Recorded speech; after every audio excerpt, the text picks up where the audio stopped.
Hello everyone. जैसे कि हमने पिछली वीडियो में देखा था परिस्थिति। परिस्थिति दो प्रकार की होती है, प्रदत्त परिस्थिति और अर्जित परिस्थिति। प्रदत्त परिस्थिति जो कि व्यक्ति को जन्म से मिलती है, जन्म के आधार पर मिलती है, व्यक्ति को स्वतः ही प्राप्त होती है, इसके लिए व्यक्ति को कोई प्रयास नहीं करना पड़ता, वो होती है प्रदत्त परिस्थिति। और अर्जित परिस्थिति, इसमें व्यक्ति की कुछ परिस्थितियां ऐसी होती हैं जिनसे व्यक्ति अपनी योग्यता, क्षमता और कुशलता के आधार पर ही अर्जित परिस्थिति प्राप्त करता है।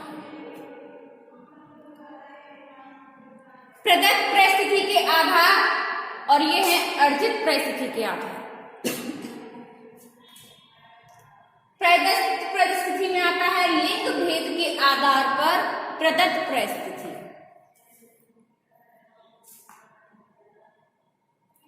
लिंग भेद के आधार पर परिस्थिति को दो भागों में बांटा हुआ है।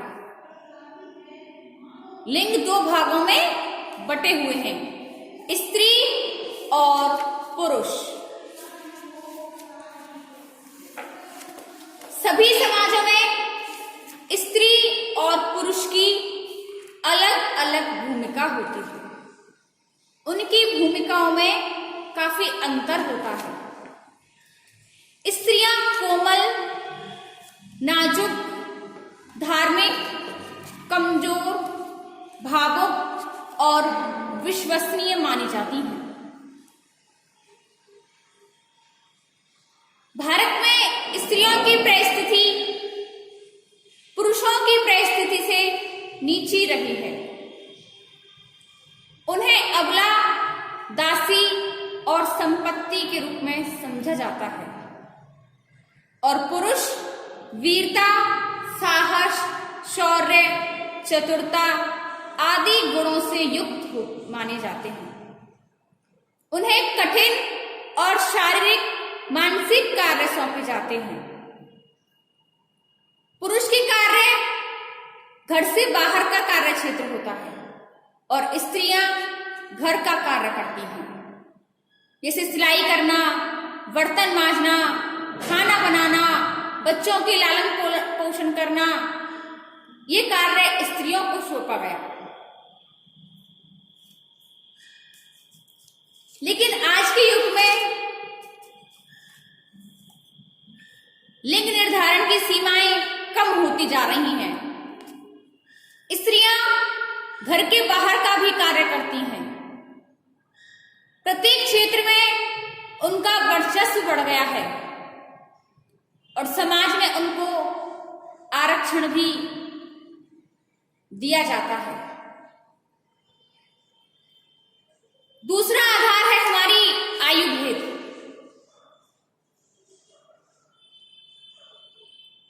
यौन भेद के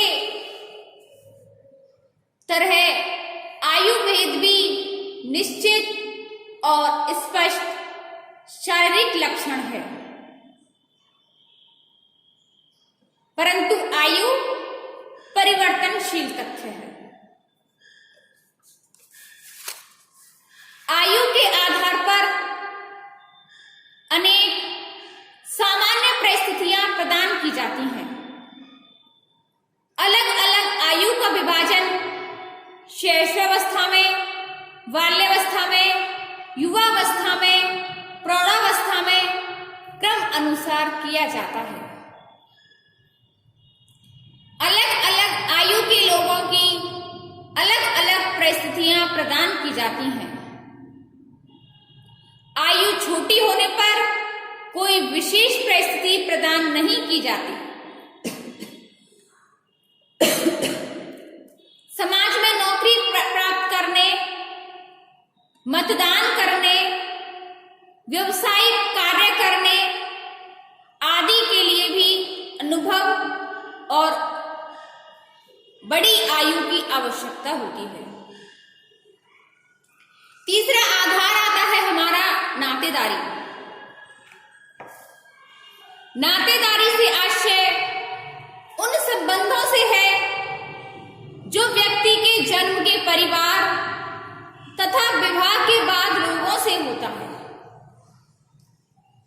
जन्म से ही बच्चों के अनेक परिस्थितियां प्राप्त हो जाती हैं। कोई पुत्र बनता है, कोई भाई बनता है, कोई चाचा बनता है, कोई मामा बनता है। आदि पद बच्चे को मिल जाते हैं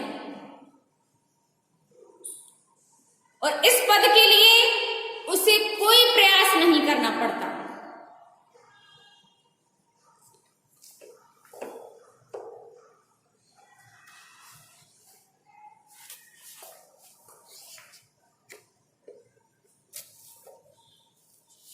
चौथा आधार है हमारा जन्म।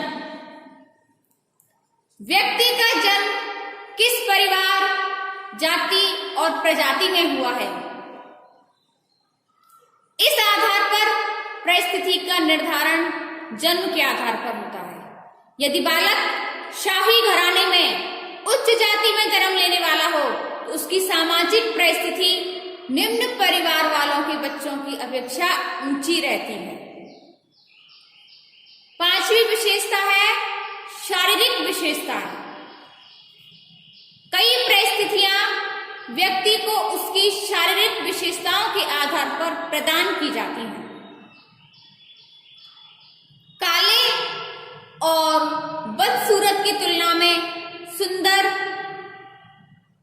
और निर्बल की तुलना में शक्तिशाली और बीमार की तुलना में स्वस्थ व्यक्ति की सामाजिक परिस्थिति ऊंची होती है।